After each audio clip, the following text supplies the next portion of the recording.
పరిస్థితి ఏం కావాలి అనేటువంటిది మేము కూడా మాట్లాడడం జరిగింది. సరైనది కాదు. ఈ రకంగా రెచ్చిపోయి ఎవరు కూడా ఎక్కడ కూడా ఏమి మాట్లాడటానికి అవసరం లేకుండా, ఆ అవకాశం లేకుండా మన వేదిక కూడా ఆ రకంగా ఆలోచించాలని కూడా నేను కోరుకుంటున్నాను. ఎవరో తెలిసి తెలియని పిల్లలు ఎవరైనా ఉంటే కూడా అనవసరమైనటువంటి మాటలు కూడా మాట్లాడే అవకాశం కూడా ఉంటుంది. అట్లాంటి వాటికి తావివ్వకుండా, అంటే జనరల్గా అన్న ఉంటే అక్కడ వెంటనే కట్ చేస్తారు. నేను గమనించిన చాలా చోట్ల ఆ సమయం సందర్భాన్ని బట్టి అన్న వేదిక మీద ఉంటే కనుక ఇట్లా అంటూనే ఉంటారు దానికి సంబంధించేదని ఉంటే. అంటే అట్లా కంట్రోల్ చేయగలగాలి ఎవరైనా. అందుకనే ఏది ఏమైనా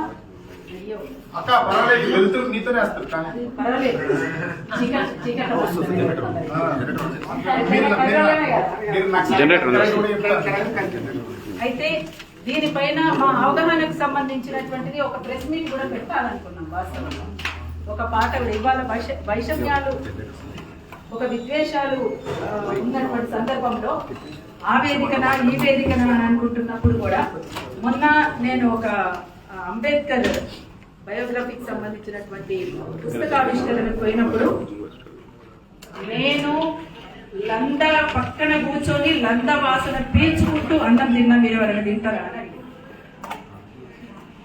అంటే లంద అనేటువంటిది అందరికీ అక్కడ ఒక చర్చ వచ్చింది, చిన్న డిబేట్ జరిగింది, దాని మీద మాట్లాడాల్సి వచ్చింది. అందుకోసం మన డప్పు సావైనా లగ్గమైనా ఏదైనా పండుగైనా పబ్బమైనా మోగేది మన డప్పే. మన డప్పుకు ఉండేటువంటి విలువ మన డప్పుకున్నది. ఆ డప్పును మరింత ఉన్నత స్థాయిలో నిలబెట్టడానికి మనము దేనికైనా రెడీగా ఉండాల్సినటువంటి అవసరం ఉంటుంది. అదొక అంశం. అయితే అరుణోదయగా ఒక పాట కూడా మేము తీయాలనుకుంటున్నాం. ఈ సందర్భాన్ని బట్టి ఒక ప్రెస్ మీట్ కూడా మేము పెట్టాలనుకున్నాం. వాస్తవంగా ఇది కొంచెం హడావుడిలో ఉండి పెట్టలేకపోయినాము. తప్పకుండా మా వైపు నుంచి ఒక ప్రెస్ మీట్ కూడా ఈ సందర్భాన్ని పురస్కరించుకొని పెడతాము. ఒక పాట కూడా రికార్డ్ చేయాలనుకున్నాం, చేస్తాం. మాదిగోళ్ళ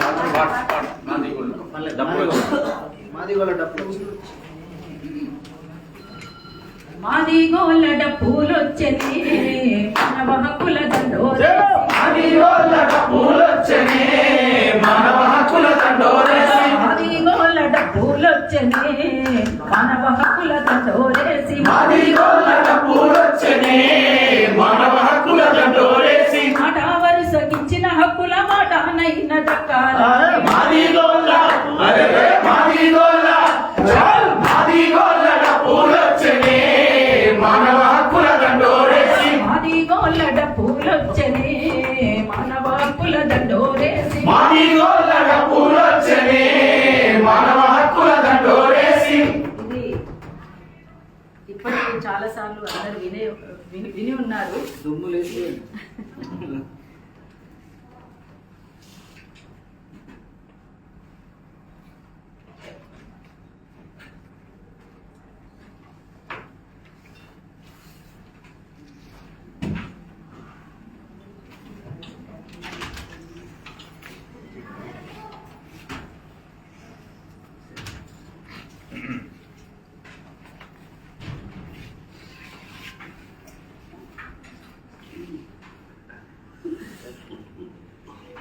రాష్ట్రం పెళ్ళన్న ఈ సందర్భాన్ని బట్టి మానమాదిగలు ఒకటవ్వాలి భారతదేశంలో, మన భారతదేశంలో మానమాదిగలు ఒకటవ్వాలి భారతదేశంలో, మన భారతదేశంలో అన్నదమ్ములై కలిసి ఉండాలి హక్కుల కోసం కలబడాలి, అన్నదమ్ములై కలిసి ఉండాలి హక్కుల కోసం కలబడాలి, అంటరానితనం ఎదిరించాలి దోపిడి గుండెలు ఎదిరించాలి, భూమి కోసం భూప కోసం రాజ్యాధికారం కోసం సకల పీడితులం ఒకటవ్వాలి, మనమే దానికి ముందుండాలి, మానమాదిగలు ఒకటవ్వాలి భారతదేశంలో, మన భారతదేశంలో అన్నదమ్ములై కలిసి ఉండాలి హక్కుల కోసం కలబడాలి. ఇది ఇది పల్లెలు మాట్లాడే పాట మొత్తం అన్న కూడా పంపిస్తా, శరత్ పంపిస్తా,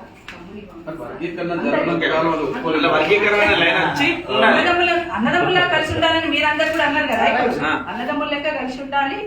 మనము దోపిడీకి గురవుతున్నాం, అసమానతకు గురవుతున్నాం, వివక్షతకు గురవుతున్నాం. అంటరానితనానికి గురవుతున్నాం, అన్నిటికీ గురవుతున్నాం. పీడిత కులాలం మనము అందరం కలిసి ఎవరి మీద యుద్ధం ప్రకటించాలి, మనం అందరం కలిసి ఆ రకంగా ముందుకు పోదాం. ఇంకేమైనా ఉంటే కూడా మాట్లాడి దానికి సంబంధించినటువంటి దాంట్లో మాట్లాడుకొని ముందుకు సాగుదాం. ఖచ్చితంగా ఎంఆర్పిఎస్ ఉద్యమానికి వర్గీకరణ కోసం అవుట్ రైట్ గా అరుణోదయ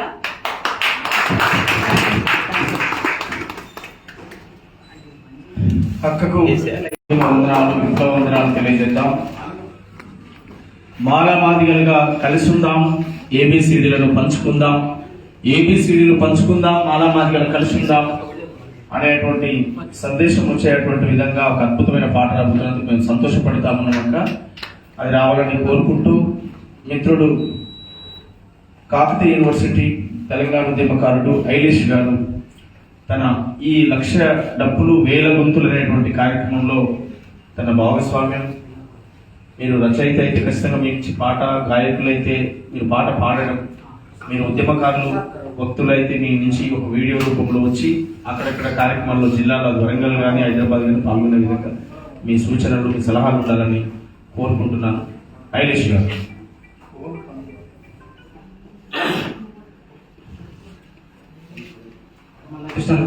చేపట్టిన ఇప్పటి నుంచి కాదు, గత 30 ఏళ్ళ నుంచి ఉద్యమకారులు అందరూ వస్తుంటారు పోతుంటారు, కానీ ఉద్యమానికి ఒక బ్రాండ్ అంబాసిడర్ అన్న. ఏ ఉద్యమానికైనా మండకృష్ణ స్ఫూర్తి. ఇవాళ తెలంగాణ రాష్ట్రాన్ని సాధించుకున్న గొప్ప గొప్ప కళాకారులందరూ కూడా ఈ వేదిక మీద ఉన్నారు. 90% కళాకారులు ఇక్కడనే కనిపిస్తున్నారు.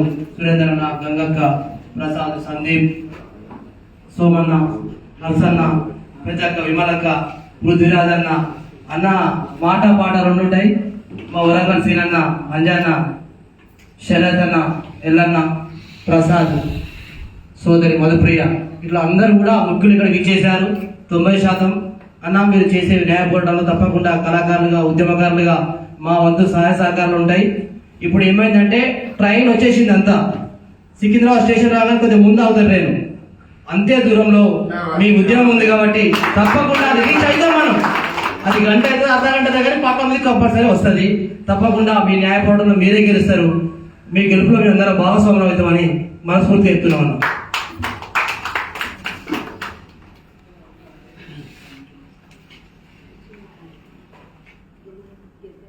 అన్న ఈద్ 3 నుంచి మొదలై సుప్రీంకోర్టు తీర్పు వరకు ఎన్నో ఒడిదుడుకులు, ఎన్నో అవమానాలు, ఎన్నో కన్నీళ్లు, ఎన్నో కష్టాలు, ఎన్నో పోరాటాలు నిర్వహిస్తే గాని ఈ రోజు ఇక్కడ వరకు చేరుకోలేకపోయాం. మరి ఈ జాతుల మొత్తం విముక్తి కోసం, ఈ జాతుల విముక్తి కోసం ఒక గొప్ప సామాజిక ఉద్యమ నేతగా ఈ రాష్ట్రంలో, ఈ దేశంలో ఏ కులాలకు అన్యాయం జరిగితే ఆ కులాల తరఫున నేను నిలబడతానని చెప్పి సామాజిక న్యాయాన్ని అనేక సందర్భాల్లో, అది మాదిగలు అన్యాయం చేస్తున్నారు కనుక మాదిగల తరఫున కొట్లాడతా, మాదిగలు ఉపకులాలకు అన్యాయం చేస్తే ఉపకులాల తరఫున కొట్లాడతా, ఖచ్చితంగా నా కొట్లాట మాత్రం సామాజిక న్యాయం వైపే ఉంటుంది అనేటువంటి దిశను చూపించినటువంటి మహానుభావుడు మరి అన్న. మనం కొద్దిసేపట్లో లంచ్ కార్యక్రమం కూడా మనం ఆల్రెడీ వచ్చి ఉన్నది కనుక అన్న యొక్క సందేశం విన్న తర్వాత మనం లంచ్ని మరి కలిసి అందరం చేద్దామని చెప్పి కోరుతూ, ఈ 1,00,000 డప్పులు 1000 గొంతుల కార్యక్రమంలో మరి పాల్గొన్నటువంటి నా మిత్రులు, ఉద్యమ కళాకారులు, ఉద్యమ సహచరులు అందరూ ఈ కార్యక్రమాన్ని రూపకల్పన చేశారు. కృష్ణన్న పిలుపు మేరకు ఈ కార్యక్రమాన్ని మొదటి నుంచి ముందుకు తీసుకుపోతున్నటువంటి మిత్రులు నల్గంటి శరత్ గారికి నేను ఉద్యమ వందనాలు తెలియజేస్తా ఉన్నా. దరువు ఎల్లన్న గారికి ఉద్యమ వందనాలు, మిట్టపల్లి సురేందర్ గారికి, గిద్దె రామనరసింహ గారికి, అంతడుపుల నాగరాజు గారికి, రామంచ భరత్ గారికి, మచ్చ దేవేందర్ గారికి, పాటమ్మ రాంబాబుకు, జూపాక శివకు, వాణి, మల్లిక, గోల్కొండ బుచ్చన్న, ముఖ్య సంపత్, డప్పుళ్ళ రమేష్, ఇంకా అనేక మంది మాదిగ జాతిలో పుట్టినటువంటి కవులు, కళాకారులుగా ఉన్నటువంటి ప్రతి ఒక్కరి భాగస్వామ్యంతో కృష్ణన్న పిలుపు మేరకు అందరం ఎవరి పరిధి మేరకు వాళ్ళకు వచ్చి అందరం పనిచేస్తూ డాక్టర్ బసూరి రవీంద్రన్న, ఉస్మానియా యూనివర్సిటీ ప్రొఫెసర్ కాశీం గారు, ఇంకా అనేక మంది భాగస్వామ్యంతో ఈ కార్యక్రమం జరుగుతూ ఉంది. మందకృష్ణ మాదిగన్న గారి నాయకత్వాల ఈ కార్యక్రమం జరుగుతూ ఉంది. ఈ కార్యక్రమానికి వచ్చినటువంటి అన్నకు మరొకసారి గట్టిగా చప్పట్లతో ఉద్యమ వందనాలు తెలియజేస్తూ, పిలవగానే వచ్చిన మీ అందరికీ చాలా అద్భుతమైనటువంటి కార్యక్రమం. ఈ కార్యక్రమం మీ అందరు రావడం చాలా సంతోషంగా ఉంది. మాదిగ జాతి కేవలం మానవాదిగల పంచాయతీ కాదు, ఇది సామాజిక న్యాయం కట్టుబడినటువంటి ఒక సమస్యగా దీన్ని అందరం అర్థం చేసుకొని మరి ముందుకు వెళ్దాం. 1,00,000 డప్పులు 1,000 గుంతల కార్యక్రమంలో మీ పాట ఖచ్చితంగా రావాలి, మీ మాటలు ఉండాలి. ఒక సోమన్న పాడితే కాదు, ఒక ఎల్లన్న పాడితే కాదు, ఒక సురేందర్ పాడితే కాదు, మీ అందరి సపోర్ట్ కూడా మాకు ఉండాలి. మేము ఎట్లయినా ఈ జాతిలో పుట్టినాం కనుక అనివార్యంగా మేము పాడక తప్పదు. కానీ మీ అందరి మద్దతు ఉన్నప్పుడే ఇది కేవలం స్వార్థం కోసం నడిచేది కాదు, సామాజిక న్యాయం కోసం నడిచే ఉద్యమంగా మీరందరూ మాట్లాడేటువంటి పరిస్థితి రావాలని చెప్పి నేను కోరుతూ ఈ కార్యక్రమాన్ని ఉద్దేశించి మన అన్న గౌరవ శ్రీ మాన్యశ్రీ మందకృష్ణ మాదిగలను తన అమూల్యమైన సందేశం ఇవ్వాల్సిందిగా కోరుతా ఉన్నా. గట్టిగా చప్పట్లతో ఆహ్వానించాలి.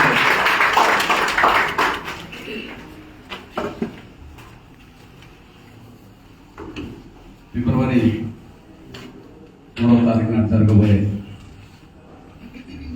1,000 గొంతుల ఉద్యమ పాటలు, 1,00,000 డప్పుల గుండె చప్పులు, ఈ కార్యక్రమాన్ని జయప్రదం చేయడం కోసం జరుగుతున్న ప్రయత్నాలు భాగంగా సంఘీభావం కూడా నా అణగారిన వర్గాల కళాకారులు, రచయితలను కూడా సమీకరించాలి, వాళ్ళ అండదండలతో ఆ కార్యక్రమాన్ని జయప్రదం చేయాలనే ఒక లక్ష్యంతో ఈరోజు జరుగుతున్న ప్రజా కళాకారుల ఈ సమావేశానికి తమను అధ్యక్షత వహించిన తమను సోదరులు, ఈ సమావేశంలో పెద్ద మనసుతోటి, సామాజిక బాధ్యతతోటి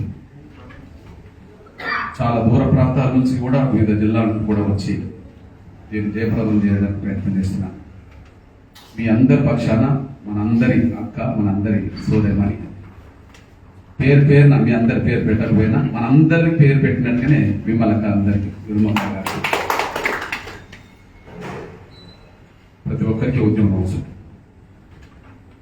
3 4 గంటలకు ఒక పెద్దన్నాన్ని కలవడానికి వెళ్ళేది ఉందని మన లంచ్ టైం క్లుప్తంగానే కొన్ని విషయాలు చెప్పి ముందుకు సాగుతాం. 94లో చిన్నగా ప్రకాశం జిల్లాలో ఉద్యోగం మొదలు పెట్టాలని ఆలోచిస్తున్న సమయంలో మొదలు పెట్టాలి. మన వరంగల్ అయినా కొన్ని కారణాల వల్ల ప్రకాశం జిల్లాలో ఉండాల్సిన నేపథ్యం వచ్చినప్పుడు అక్కడున్న పరిస్థితి, ఉమ్మడి రాష్ట్రంలో మాదిగ కమ్యూనిటీ వెనుకబడ్డ పరిస్థితి, మాదిగ కమ్యూనిటీతో పాటు ఇంకా దళితుల్లో వెనుకబడ్డ కులాల పరిస్థితిని అర్థం చేసుకొని ఎస్సీ వర్గీకరణ ఉద్యమానికి మొదలు పెట్టాల్సిన అనివార్య పరిస్థితి ఏర్పడని గ్రహించినప్పుడు నేను 2 అభిప్రాయాల్లోనూ బాగా ఆలోచించాను. నంబర్ 1, ఎస్సీ వర్గీకరణను కోరితే అది న్యాయం అని ఎట్లా ఒప్పించాలి అన్నప్పుడు, బీసీలో ఏబిసిడి వర్గీకరణ ఉన్నది, ఎస్సీలో వర్గీకరణ ఉంటే తప్పేందనే ప్రశ్న ఉత్పన్నం కావాలని చెప్పి సమాజం ముందుకు వెళ్ళాలని ఒక అభిప్రాయం. అప్పటికే కాసు బ్రహ్మానంద రెడ్డి అనుకుంటాను బీసీ వర్గీకరణ చేసిన కాలం, ఎస్సీ వర్గీకరణ సంబంధించిన విషయంలో బీసీ వర్గీకరణ ఎస్సీ వర్గీకరణ న్యాయమే కదా అనే ఒక విషయం. సరే, ఎస్సీ రిజర్వేషన్ల ఫలాలు దళితుల్లో ఉండబడి అందరికి అందట్లేదనే విషయం అప్పటికే నియమించబడ్డ కమిషన్లని చెప్పిన తర్వాత రాష్ట్ర ప్రభుత్వంలో ఉండబడి ఏ డిపార్ట్మెంట్కి వెళ్ళినా అది అర్థమైనప్పుడు, విద్యా అవకాశాలు ఉండబడి ప్రతి చోటుకి వెళ్ళినప్పుడు కూడా అది అర్థమవుతున్నప్పుడు, విద్యా ఉద్యోగ సంక్షేమ రాజకీయ రంగాల్లో అన్యాయం జరుగుతున్న విషయాలు గణాంకంతో సహా బయటపడ్డప్పుడు ఇక మనం పోరాటం చేయడం న్యాయము, అంటే మన హక్కును సాధించుకోవడం న్యాయం అని అనుకున్నప్పుడు, అదే ఒక ఎగ్జాంపుల్ గా బీసీ వర్గీకరణ ఉంటే ఉండవచ్చు, కానీ ఇది అంబేద్కర్ దృష్టిలో కూడా కరెక్టేనా క్రాస్ చెక్ చేసుకోవాలనుకున్నా. డాక్టర్ బాబాసాహెబ్ అంబేద్కర్ దృష్టిలో కూడా ఎస్సీ వర్గీకరణ కరెక్టేనా, అంటే ఎవరి వాట వాళ్ళు కోరుకోవడం, దళితుల్లో ఎవరి వాట వాళ్ళు కోరుకోవడం కరెక్టేనా అని చెప్పి చర్చించుకుంటున్న సమయంలో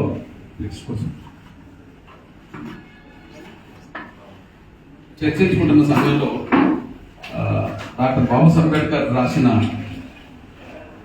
రచనలు, ప్రసంగాలు మొదటి సంపుటంలోనే అలా స్పష్టంగా ఒక మాట ఉంటుంది, షెడ్యూల్ కులాల కోసం కేటాయించిన రిజర్వేషన్లు ఏవైనా వారిలో జనాభా కంటే మించి రిజర్వేషన్ ఫలాలు ఏ ఒక్క కులం కోరుకోవడదు అని రాశారు. జనాభా కంటే మించి అంటే షెడ్యూల్ కులాల కోసం కేటాయించబడ్డ అవకాశాలు వారిలో కూడా వాళ్ళ సొంత జనాభా కంటే మించి ఎక్కువ ఏ అవకాశాలు కోరుకోకూడదు అని అంటారు. ఉద్యోగాల్లో ఏ అల్పసంఖ్యాక వర్గం కూడా దాని జనాభా కంటే మించిన ప్రాతినిధ్యాన్ని కోరకూడదు అంటారు.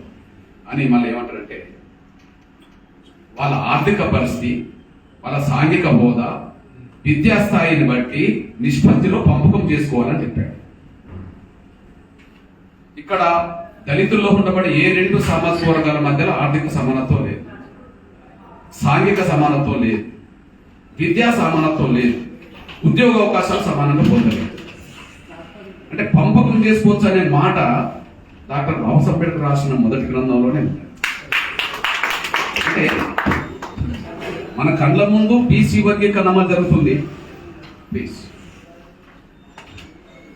మన కళ్ళ ముందు ఈ రాష్ట్రంలో బీసీ వర్గీకరణ అమలు జరుగుతుంది.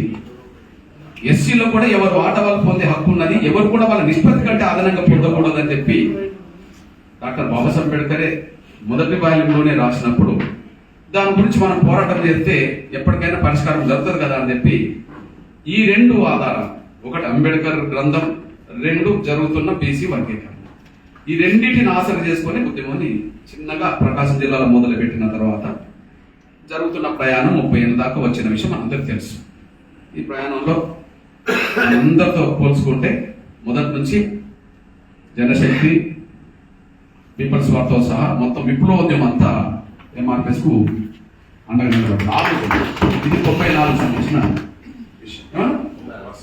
ప్రతి పార్టీ కూడా వర్గీకరణ ఉద్యమాన్ని సపోర్ట్ చేసింది. న్యాయమైన ఉద్యమం అనడానికి సాక్ష్యం 98లో అసెంబ్లీలో ఒక చర్చ జరిగితే అన్ని రాజకీయ పార్టీలు ఏకాగ్రంగా తీర్మానం చేసినాయి. నంబర్ 1. 2000 సంవత్సరంలో మళ్ళా చర్చ జరిగితే మళ్ళీ అన్ని రాజకీయ పార్టీలు ఏకాగ్రంగా తీర్మానం చేసినాయి. 2004లో మళ్ళా ఎస్సీ వర్గీకరణ చర్చ జరిగితే అన్ని ఏకాభిప్రాయంతో తీర్మానం చేసినాయి. 2014లో మళ్ళా చర్చ జరిగితే తెలంగాణ రాష్ట్ర శాసనసభ కూడా ఏకాగ్రంగా తీర్మానం చేసింది. బహుశా శాసనసభలో ఉండబడే అన్ని రాజకీయ పార్టీలు, అన్ని సామాజిక వర్గాల ఎమ్మెల్యేలు ఒక అంశం మీద ఏకాగ్రంగా తీర్మానాలు జరిగిన చరిత్ర ఏదైనా ఉంటే ఒక ఎస్సీ వర్గీకరణ ఉద్యమానికి ఉన్నాయి. ఏకాగ్ర తీర్మానాలు, మెజారిటీ తీర్మానాలు కాదు, మెజారిటీ మైనారిటీ తీర్మానాలు కాదు, ఏకాగ్ర తీర్మానాలు జరిగింది. సమాజం యావత్తు సంపూర్ణ మద్దతు ఉన్నది అనడానికి సాక్ష్యం మనం శాసనసభ వైపు చూసుకుంటే చర్చ జరిగిన ప్రతిసారి ఏకాగ్రంగా తీర్మానం జరిగిందంటే